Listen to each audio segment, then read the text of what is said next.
Hi అందరికీ. ఈరోజు మా చిన్నదిన వాళ్ళ ఇంట్లో మంచి స్పెషల్స్ ఏంటో చూపిస్తాను. ఫస్ట్ వన్ వచ్చేసి ఇది పులావ్ అన్నమాట. వెజిటేబుల్స్ తక్కువగా వేసి చికెన్ గ్రేవీ కోసం అయితే ప్రిపేర్ చేసినటువంటి పులావు. ఒకసారి దగ్గరకు వచ్చేసేయండి. చూసారా, చిన్ని వదిన ప్రిపేర్ చేశారనమాట. అంటే చిన్ని వదిన అంటే మా వదిన వాళ్ళ చెల్లి. సో చాలా చాలా పొడిగా మంచిగా చేశారు. ఉడుగు చట్నీ అన్నమాట. ఇది జ్యోతి వదిన ప్రిపేర్ చేశారు. సో ఇది చికెన్ గ్రేవీ కర్రీ. ఇది ఎవరు ప్రిపేర్ చేస్తుంటారు చెప్పండి? It's me masterpiece. Yes, నేను మాస్టర్ని. నా అసిస్టెంట్లు ఎవరెవరో తెలుసా? మా చిన్నోదిన అండ్ తర్వాత సంయుక్త అనమాట. మా చిన్నోదినకి సంయుక్త అసిస్టెంట్. చిన్నోదిన జ్యోతిదిన.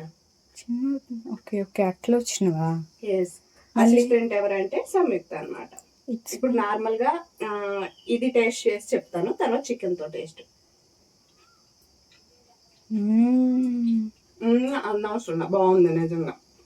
ఎక్కువ స్పైసీ లేకుండా మంచిగా ఉందన్నమాట. ఎండాకాలం స్పైసీగా తింటే లేనిపోని ఇబ్బంది, అందుకనే మీడియం స్పైసీతోనే ఇదైతే చేసాము. చికెన్ యాడ్ చేసేస్తే మనకి సెట్టు. సో పెరుగు చట్నీతో కూడా చాలా బాగుంది అనమాట. చికెన్ లోపల ఉందా?